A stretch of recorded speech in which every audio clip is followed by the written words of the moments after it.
स्वागत है आप सबका डिवाइन डेज़ी काउंसलर चैनल में। दोस्तों, लाइफ लेसन सिखाने वाली आज की कहानी है, बहुत ही ज़्यादा इम्पॉर्टेंट और क्रूशियल रिलेशनशिप एडवाइस। और शुरू करने से पहले मैं एक चीज़ बोलना चाहती हूँ, चाहे आपके पार्टनर है, पेरेंट्स है, फ्रेंड्स है, हर इंसान को प्यार चाहिए होता है और फ्रीडम चाहिए होती है। आप अगर किसी को बांधना चाहते हैं तो ऐसे वाले रिश्ते लंबे टिकेंगे नहीं। ठीक है, सुनते हैं आज की कहानी। ये जो है, ये लड़की, इनको 2015 में जो है द सीक्रेट के बारे में पता चला था। उनको लॉ ऑफ अट्रैक्शन का कॉन्सेप्ट जो है वो इनकी फ्रेंड ने बताया था। ये वो वक्त था जब वो एक रिलेशनशिप को लेके काफ़ी असमंजस में थी, क्योंकि रिसेंटली इनका ब्रेकअप हुआ था। लेकिन ये रिश्ता कुछ लंबा भी नहीं चला था, बस शुरू हुआ और इनका ब्रेकअप हो गया। तो उन्होंने कुछ भी सीरियसली उनको रीमैनिफेस्ट करना ऐसा कुछ सोचा नहीं था।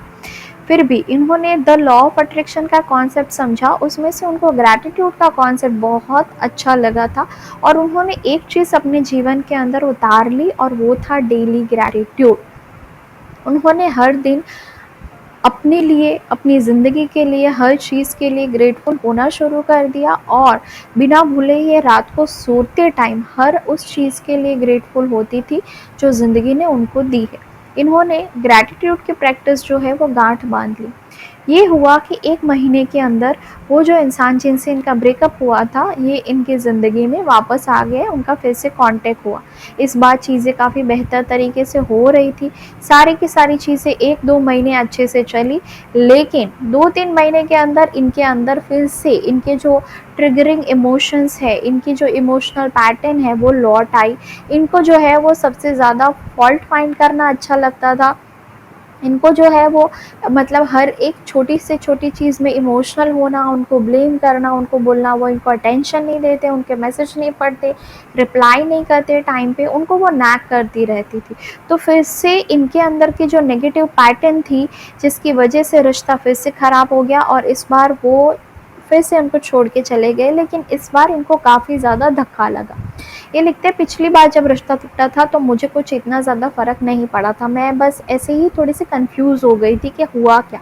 लेकिन इस बार जो है मेरा दिल सच में टूटा, मुझे लगा कि कुछ गलती मेरे से भी हुई है और मैंने एक अच्छे इंसान को खो दिया है। इस बार मेरे ऊपर इमोशनली असर पड़ा, तो लगभग 1 आध महीने तक मैं जो हूँ वो थोड़ी सी मिजरेबल कंडीशन के अंदर थी, इमोशनली मैं वीक हो गई थी। लेकिन फिर से मुझे याद आ गया कि पिछली बार ग्रैटिट्यूड प्रैक्टिस ने मुझे बहुत ज़्यादा हेल्प की थी, मेरे कन्फ्यूजन से और पेन से मुझे बाहर निकाला था और मुझे अच्छा फील करने में मदद की थी। तो इस बार मैंने डेली वो सारी की सारी चीज़ें करनी शुरू कर दी। जैसे ही मैं कर रही थी तो एक रात मुझे ख्याल आया कि जैसे द सीक्रेट में बोलते हैं कि जब आप चीज़ों को लेके ग्रेटफुल नहीं होते हैं और आप कंप्लेन करते रहते हैं, तो बेसिकली आप लैक के ऊपर फोकस कर रहे हैं, ना कि अबंडेंस के ऊपर। वही चीज़ मैंने अपने रिलेशनशिप के अंदर भी की थी। मैंने उस हर चीज़ के लिए, हर फॉल्ट के लिए, हर प्रॉब्लम के लिए कंप्लेन की थी उनको, जो वो नहीं कर रहे थे, और कभी कॉन्सेंट्रेट नहीं किया था कि वो कितने अच्छे और कैरिंग है, जिसकी वजह से हमारे रिलेशनशिप में प्रॉब्लम हुआ था।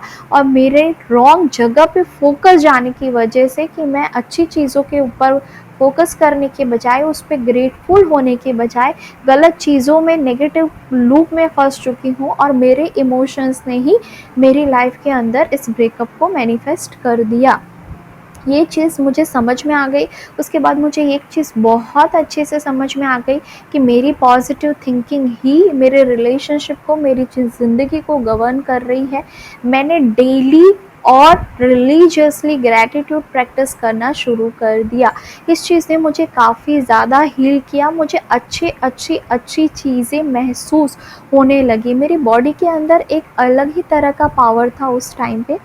एक मैं अपना इंसिडेंट शेयर करना चाहूँगी कि एक दिन मैं कार से वापस आ रही थी काम से, और मेरी पूरी बॉडी के अंदर मुझे एक अजीब-सा इमोशन फ़ील हुआ।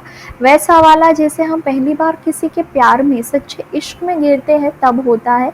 पूरी ज़िंदगी, पूरी दुनिया रंगीन लगने लगती है, खूबसूरत लगने लगती है, ज़िंदगी से प्यार हो जाता है, इस पल से प्यार हो जाता है, हर एक चीज़ खूबसूरत लगने लगती है। लेकिन ये एहसास मुझे पहली बार किसी और की वजह से नहीं हुआ था। मेरे जो बॉयफ्रेंड थे वो तो मेरी ज़िंदगी में अब थे भी नहीं, लेकिन मुझे ये एहसास हुआ कि मेरी जो डेली ग्रैटिट्यूड की प्रैक्टिस है और मेरा जो पॉजिटिव माइंडसेट है, उसने मुझे खुद से इश्क करना सिखा दिया है। इस बार मैं काफ़ी ज़्यादा फ्री और खुश फील कर रही थी। मुझे अपने अंदर सेल्फ लव मूव करता हुआ महसूस हो रहा था। 28 साल की ज़िंदगी में मुझे पहली बार खुद से प्यार हुआ था। I did fall in love with my self. ये लम्हा बहुत खूबसूरत था। वो दिन था और उसके बाद वाला वक्त इतना खूबसूरत गुज़रा।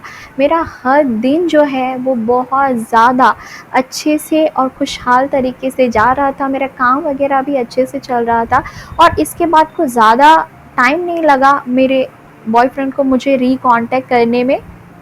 हम लोग फिर से मिले, उन्होंने मैसेज किया था और हम लोग काफ़ी महीने तक साथ में भी रहे।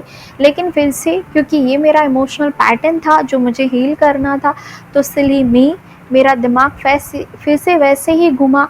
मैंने ग्रैटिट्यूड की बजाय कंप्लेन के ऊपर ध्यान देना शुरू कर दिया। मैंने फिर से गलत चीज़ों के ऊपर फोकस करना शुरू कर दिया, और जब मैं ये लिख रही हूँ तो फिर से हम लोग आउट ऑफ कॉन्टैक्ट है। हम लोगों का मिनी ब्रेकअप फिर से हो चुका है। लेकिन अब मुझे एक चीज़ समझ में आ गई है कि ये सारी की सारी जो पैटर्न मेरे रिलेशनशिप के अंदर हो रही है, वो और कुछ नहीं, मेरी मानसिक स्थिति का रिफ्लेक्शन है। मैं बस ये अपने अंदर पेन छुपा के बाहर खुश रहने की कोशिश कर रही हूँ, लेकिन ये सच नहीं है। मुझे अपने अंदर चेंज लाने की ज़रूरत है। जब मैंने ग्रैटिट्यूड किया तो वो फिर से वापस आ गए, जब मुझे खुद से इश्क हुआ तो वो फिर से वापस आ गए। खैर, लेकिन मैं जब ये लिख रही हूँ तब हम कोई नो कांटेक्ट में है। एक नहीं 2 बार ये हुआ कि मेरे रिलेशनशिप में मेरी नेगेटिव थिंकिंग की वजह से मैंने उनको पुश बैक किया। मेरे हाथ में 2 दिन पहले ही जो द सीक्रेट बुक मैंने ऑर्डर की थी वो आई, मैंने पढ़ा, और उसी के बाद ये कहानी मैं लिख रही हूँ। एक चीज़ मुझे समझ में बहुत अच्छे से आई है और इसीलिए ये मैं कहानी शेयर कर रही हूँ कि अपनी नेगेटिव थिंकिंग की वजह से और अपने कंप्लेनिंग नेचर की वजह से आप ही अपने रिलेशनशिप को, अपने रिश्तों को ख़राब करते हैं।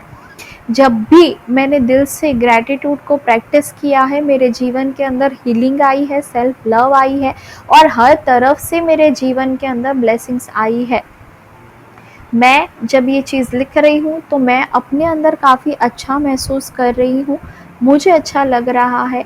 आगे की स्टोरी मुझे पता नहीं है, लेकिन ये जो पैटर्न है जो मैंने अपनी थिंकिंग की वजह से अपने जीवन के अंदर पाया, ये किसी और के जीवन में नहीं हो।